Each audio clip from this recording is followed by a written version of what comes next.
Who wants a fresh white?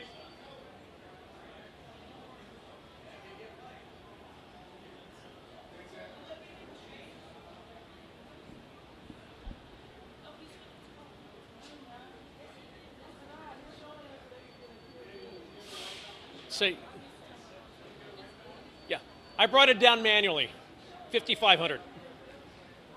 You good?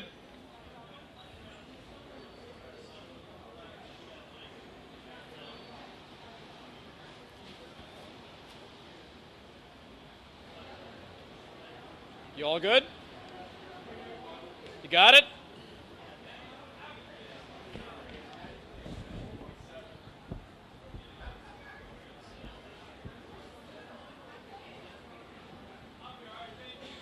Anybody else?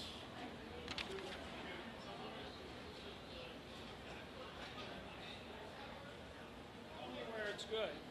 Is it good back here? Is this better?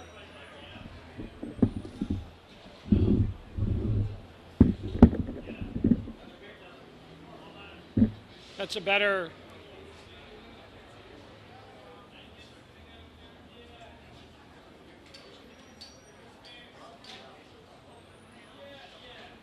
Is that better?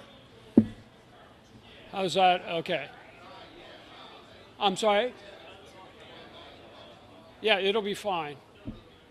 Okay, so I'm giving a last audio check here. That sun, yeah, this probably will be a lot cleaner. Hey, David, can I borrow your white sheet of paper?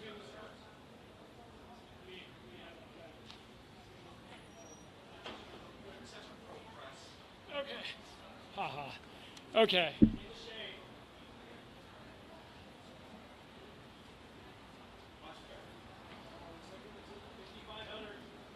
Okay, everybody got it? All right, so Okay. speakers are seated? Everybody have it? Seated? I think so. Shouldn't we be? Or not? Oh, last time that's going to be weird if you're right. Walking around. Yeah. Last time they were chairs. Yeah, behind. That would make sense. Okay, I'm going to actually.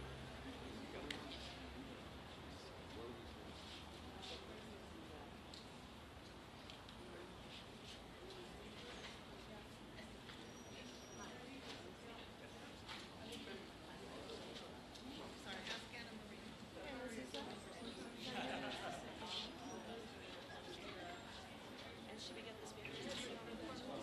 Absolutely. Sounds good.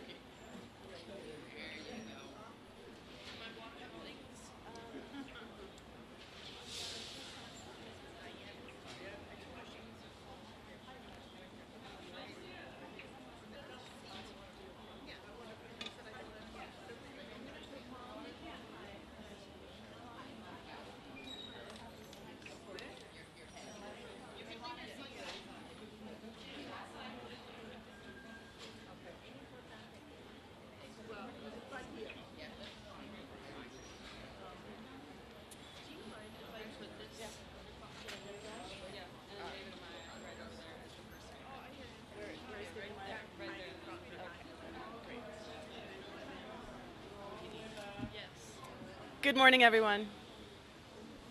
Thank you all for being here today. My name is Anna Maria Baralt. It means the world to me, to our family, and to every single person who believes in fairness, justice, and rehabilitation. We are gathered here today because truth matters. Because survivors of abuse deserve to be heard. Because accountability should not be weaponized to deny people the second chance they've worked so hard for. Today we stand together, not just for Erik and Lyle, but for every person who has been silenced, for every person who has fought to be believed, and for every person who has been told that the worst thing they ever did defines them forever. We have advocates from Anti-Recidivism Coalition, Latino Justice, and Healing Dialogue and Action with us here today. People who understand this system firsthand, who know what true rehabilitation looks like. These are individuals who have lived this fight, have gone before the parole board, who have been granted a second chance and have done so much good with it. We are honored to have them standing with us. We are also here as a family that has suffered, a family that has endured, but a family that has also seen Erik and Lyle take full accountability for their actions, and a family that has forgiven and is ready to heal. The district attorney might not care about that, but he will hear us today. So I want to thank you all again for standing with us. I want to thank the incredible speakers who will be sharing their perspectives. And I want to make one thing very clear. We are not going anywhere. We will not stop fighting. We will not stop fighting for Erik and Lyle, for justice, and for the truth. With that, I'd like to turn it over to our first speaker, David Amaya. Thank you. Good morning. My name is David Amaya. I am the program manager for the Anti-Recidivism's Hope and Redemption team. The HEART program consists of a 10-week workshop inside prison focusing on parole preparation and reentry planning. All facilitators are formerly incarcerated individuals, many of whom are returning to their very prisons that they were paroled from, to reach, inspire, and mentor the men and women still inside. I am here today on behalf of ARC to ask the judges considering the resentencing and habeas and the governor and board of parole to believe in second chances and give a proper recognition to rehabilitation and change. We are honored to stand here alongside our fellow advocates as well as the survivors who have worked so hard to bring this case back to life. At ARC, we work with people who have made bad decisions, people who at one point in their lives saw no way out, people who because of their broken system didn't believe change was possible. But Erik and Lyle are proof that that is. I know the power of that work. They have not just served their time, they have made something meaningful of it. They have worked to improve their lives of those around them. They have mentored young people in prison, and they have graduated from the ARC programs designated to prepare incarcerated individuals for success and reentry. I know firsthand how important those programs are. When I was 22, not much older than Lyle, when he first was arrested, I was sentenced to a 15 to life sentence because I joined a gang at 13 years old. My violent youth behavior followed me even into incarceration. I spent 10 years in Pelican Bay because of that. I didn't believe that change was possible. I believed that was my lot in life at the moment. But then one day, my daughter helped me realize I had to turn my life around. That moment saved me. Not everyone gets that moment, and that's why Erik and Lyle's work is so important. They have been that moment for so many people behind bars. Men who needed someone to show them that redemption is possible, that rehabilitation is possible, that life after prison is possible. Erik and Lyle have turned their lives around over the last 35 years. They apologize for what they did that night, and they are so much more than what they did that single night on the days after. They started programs, mentored younger people, and became model inmates despite the fact that they never thought they would see the light of day, our freedom. As someone who has gone before the parole board and has been granted the chance to give back to the community, work for organizations dedicated to meaningful reentry and avoid recidivism, I know without a shadow of a doubt that Erik and Lyle deserve that same chance. Erik and Lyle do not pose a threat to the public safety or society. They have served their time. Now it's time for them to be with their families, to move forward and continue their work to help others turn their lives around. Thank you. Now I'm going to ask a mentor of mine, Michael Mendoza, for Latino Justice.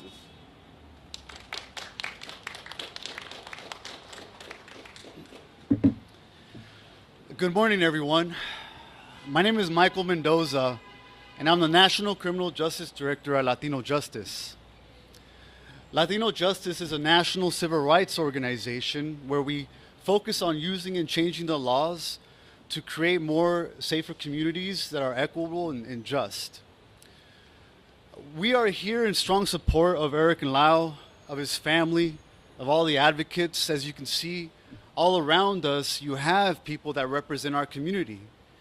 You have family members, you have survivors, you have people who are formerly incarcerated, men and women, here to join us today in support of ensuring that people like Erik and Lyle get an opportunity, receive hope, and are able to earn their way home. But I'm not just here in a professional capacity. I'm here because at the age of 15, I unfortunately also committed a crime. When I was tried as an adult and I was given a 15 to life sentence and ended up serving 17 years in adult prisons. And it was during that time where I actually met Lyle Menendez in Tehachapi State Prison. I got to see him do his time. I got to see him stay focused and making sure that he took part in everything he needed to do in terms of rehabilitation programs. And I was proud to know him and who he is today.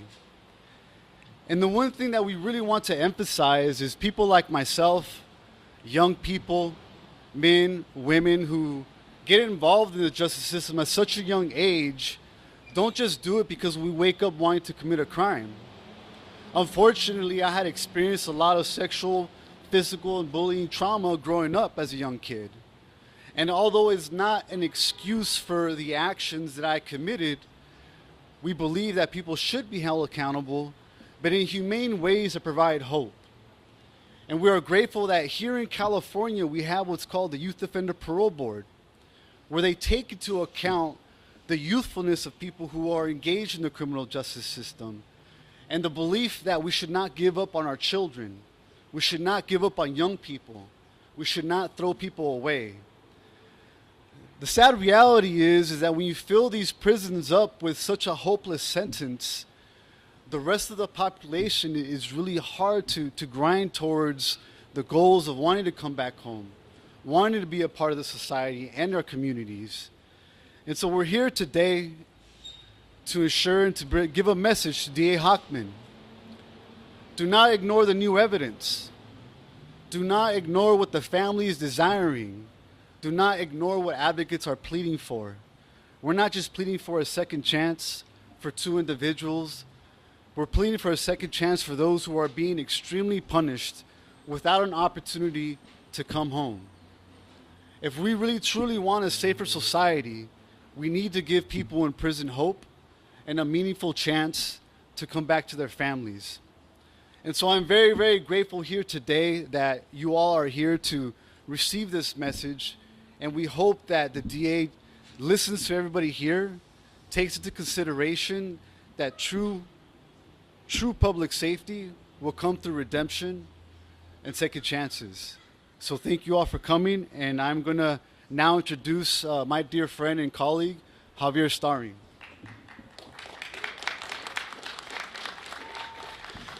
Good morning, everybody. My name is Javier Starring.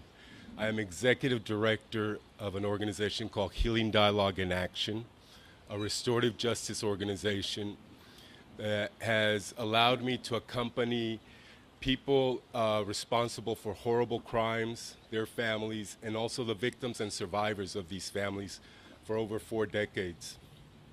I want to start out by really thanking the family, really thanking you for your strength, for your courage to bring light to a systemic issue that affects all of us. We believe that if crime hurts, justice should help heal. And in many ways, the criminal justice reform efforts have created opportunities for people responsible for the harm to go through a process of healing. I work with some amazing people at Healing Dialogue in Action that similarly were sentenced to life in prison and had to find a way to transform their lives and prove that they are not a risk to society, that on the contrary, that they are coming back to give to society. I've sat with people in prison through this transformation. I've seen that grueling life that they go through of self-reflection and understanding the trauma that they endured and how that plays a role in our actions and how we perceive the world. I've sat in circle with them when they sink in the understanding of all the harm that they cause, that the ripple effect of their actions, and create an incredible amount of empathy and compassion and want to give back to the world. That type of transformation that happens in circles in prison, the type of transformation that Kyle and Erik has gone through, creates uniquely gifted individuals that then are helping others. And my colleagues are here a testament of that. But more than anything, I want folks to reflect on what is it that we want from a justice system? What is it that we want to obtain through our process of justice? And I would hope that we start with thinking first with the victims and survivors, the people that have suffered the harm. Because this family has suffered on both sides the worst that the system has to offer. On one side, they lost an aunt and an uncle, a cousin, a sister, and they have to grieve that. And on the other side, they lost cousins that to the system that they have to grieve that as well. And they're going through their process. And they're creating all of this, just pleading that they help them through this process. The system wants their family to be home. I mean, not the system, the family, the survivors want Lyle and Erik to be home so that they can continue their healing journey. The system should at least respond to that basic need after so many years of suffering. Avery, this young girl, 18 years old, she has chosen to study criminal justice because she was born into this experience of being impacted by the system. And after feeling both sides of it, she has been called to study criminal justice with the hopes of creating a better system for all. Mr. DA, Mr. Hochman, please, it's a simple decision. Allow Erik and Lyle to go before the board. Allow them to prove that they are ready to come home. But more than that, listen to this family. Listen to the family. They have suffered enough. Thank you. And Tamara?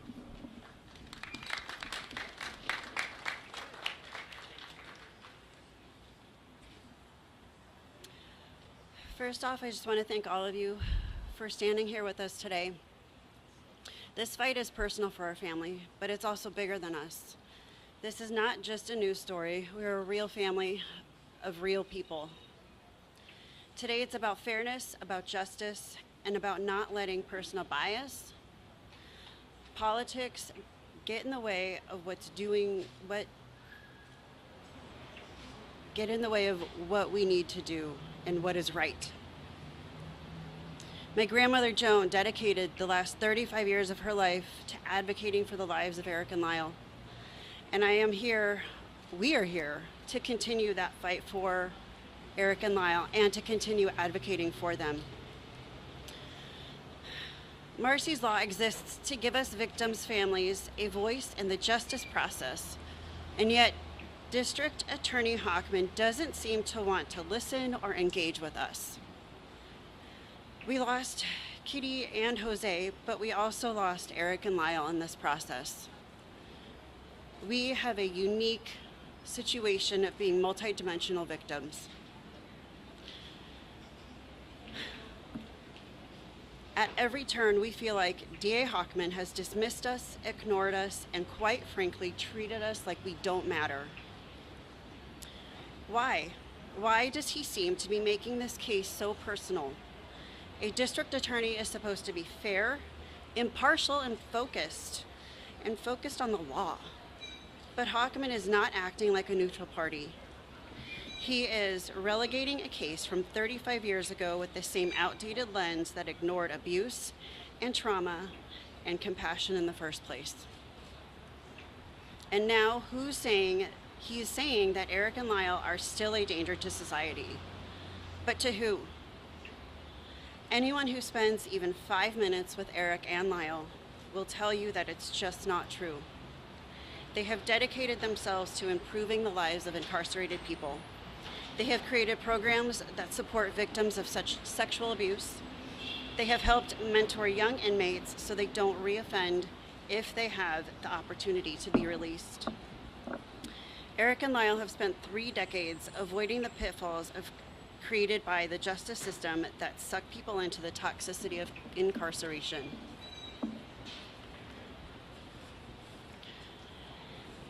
They have done more good from inside of a prison than most people do in their lifetime. And yet Hochman is hyper-focused on one thing, what they said as scared kids. I have kids. Kids lie. Kids lie when they're scared, when they feel intimidated, and when they've been traumatized. They lie when they don't know who to trust, but they grow up, they learn, and they take responsibility. And Erik and Lyle have done exactly that. They have apologized multiple times to all of us standing here. They have owned and accepted every ounce of their actions. We have elderly family members who have desperately wanted to reunite with them before the chance is too late. Not just because they love them, but because they also carry the weight of regret for not speaking up when they had the chance. Letting them come home isn't about letting them off easy. They've served their time. It would, however, give them a chance to spend time with family members who don't have a lot of time left with us. It would give them a chance to be here with all of us standing here today. A support system that they didn't have as kids because we didn't know what they were going through. We don't understand why Hochman is so set on keeping us apart. It feels cruel and it feels very, very personal. And it feels like he is more interested in punishing Erik and Lyle for childhood lies than actually looking at the facts and following the law. But we stand with Erik and Lyle. We know who they are. We know that they are not a threat, and we are here today because we refuse to be ignored. It is time to stop rewriting history. It is time to acknowledge their rehabilitation, and it is time to bring them home. And now Sarah Malice has a message from her father, Alan Anderson.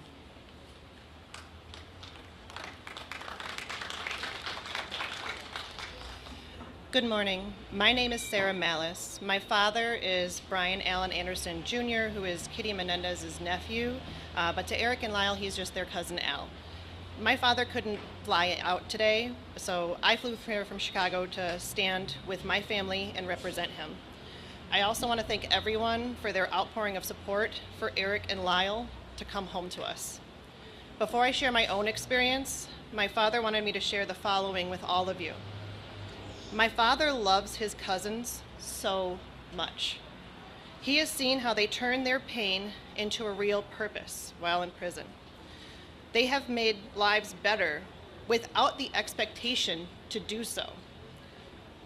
When he was younger, my father saw the terrible home in which they lived, the experiences that they had to go through as children. He tried to speak about all of that he knew to his father, but it fell on deaf ears multiple times. Now, he wants everyone to hear his voice loud and clear. He wants the entire criminal justice system to hear him and do something. If my father were here today, he would say very clearly that he loves Erik and Lyle.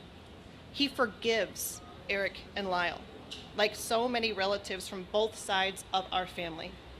And he would feel completely safe welcoming Erik and Lyle into his home. I share the same sentiment as my father. As I wrote in a letter to the board of the parole, this case has influenced nearly my entire life. I was 3 when Erik and Lyle were arrested and 10 when they were sentenced to life in prison. I saw my father grapple with the memories of the very real experiences that he had in Kitty and Jose's home. He knew something was wrong, but he couldn't do anything about it. These experiences made him a very protective father, someone who was determined to be there no matter when I needed him as I grew up. But the pain that we feel is still very real. Every documentary, every miniseries, every development is a fresh tear in the wound that my family has tried to heal for 30 years. We want the suffering to end. The only way it does is for Erik and Lyle to come home so they can hug my father, hug me, and hug every person who is standing beside me, and for those who can't make it here today, so that we can move on from this tragedy.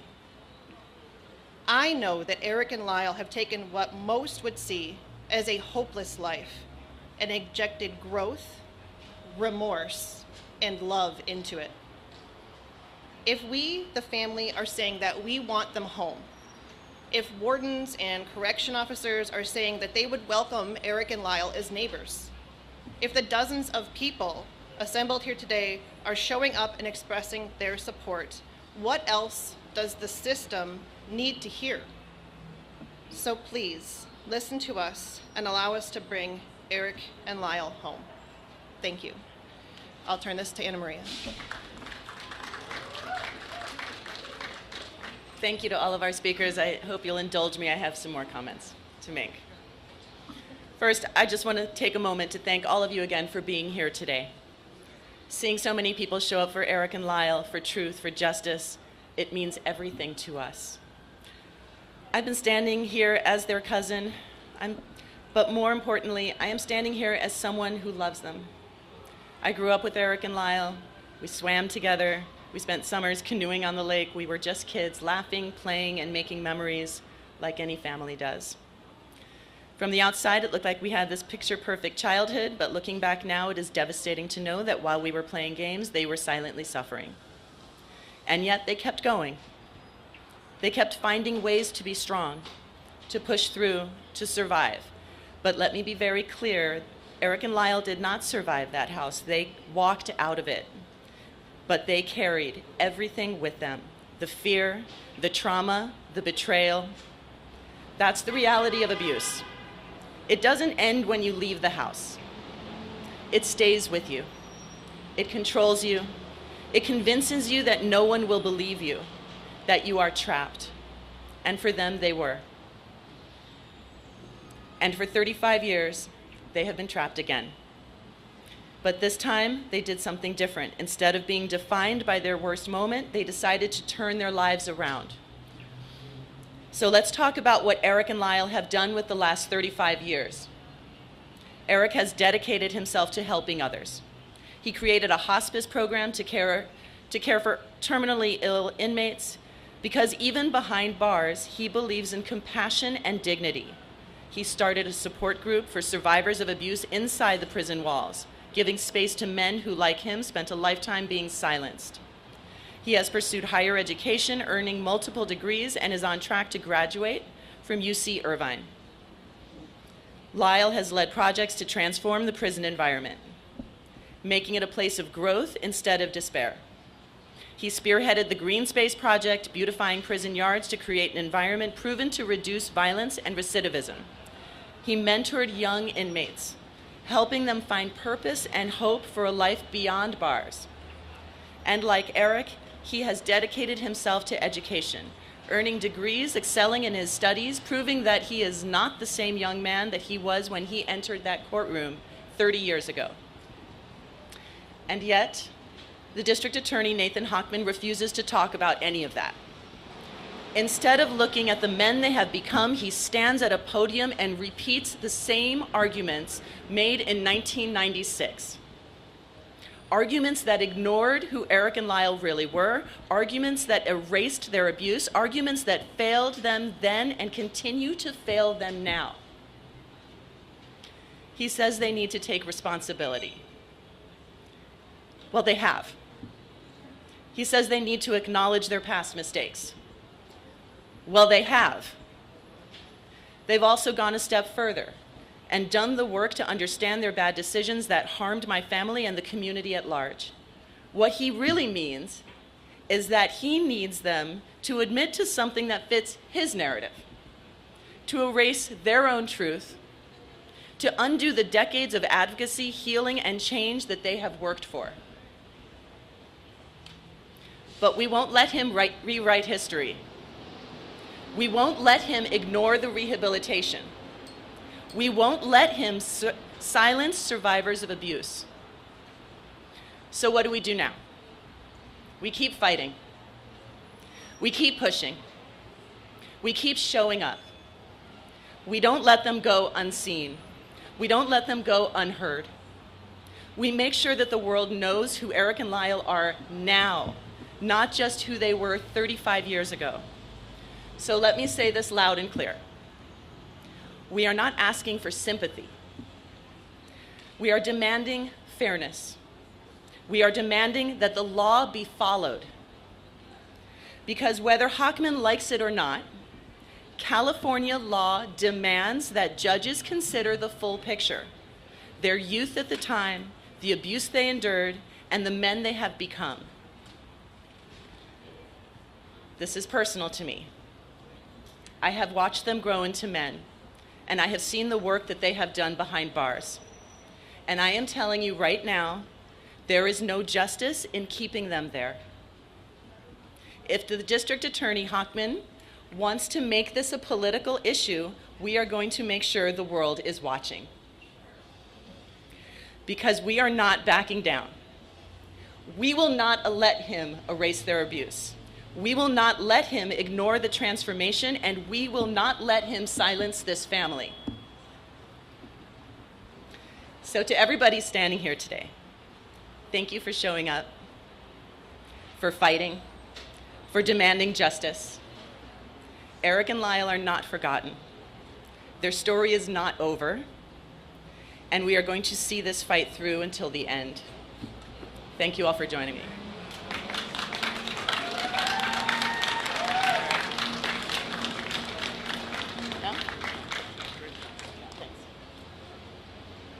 If anyone has any questions, we'll take a few at this moment. Just raise your hand.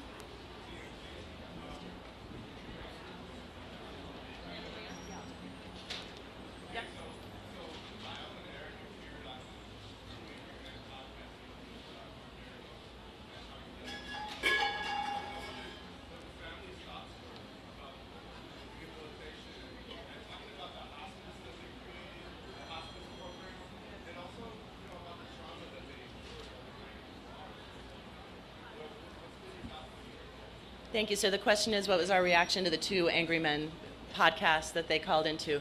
They're amazing, right? Yeah, they really are. I was so happy they did that because the world really, I can stand up here and tell you about the amazing men that they are, but when you actually hear them and talk, especially when they are talking about the projects that they have done behind bars that they are so incredibly proud of. You know, Erik with the hospice, the question was about his hospice. So he educates other inmates about how empathy and compassion towards the inmates that are disabled, who have issues, so that they can, when they are released, that they can go on to be members of society with empathy, with compassion for the people in their communities. It is stunning. It is stunning. I know I can speak for every member of our family. We were so incredibly proud of them. We are so incredibly proud of them.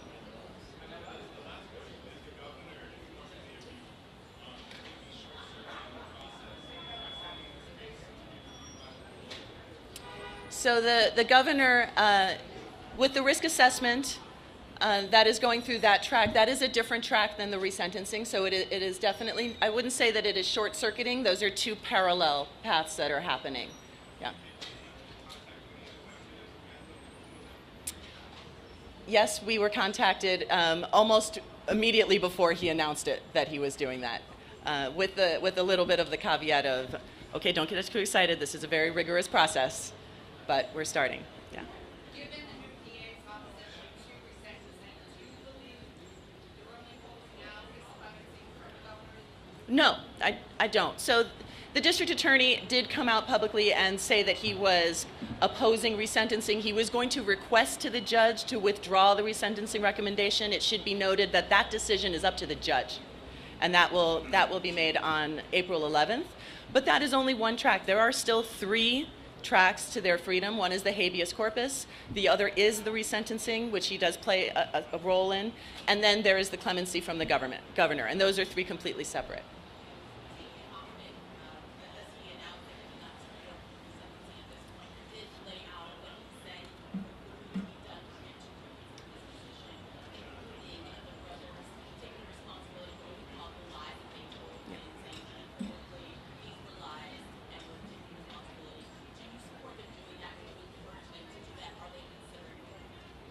The question is, would I encourage them to cop to the 10 things I think that the district attorney would like them to do? I hope not. I mean, I hope not. That would be pandering to his narrative, to his idea of what the truth is, instead of the actual truth, which is theirs. So I can't imagine a world where they would do that. Thank you, everyone, for the questions. We're now going to turn it over to the rally. I hope everyone joins us across the street. Thank you. All right, here we go. Great job, great job.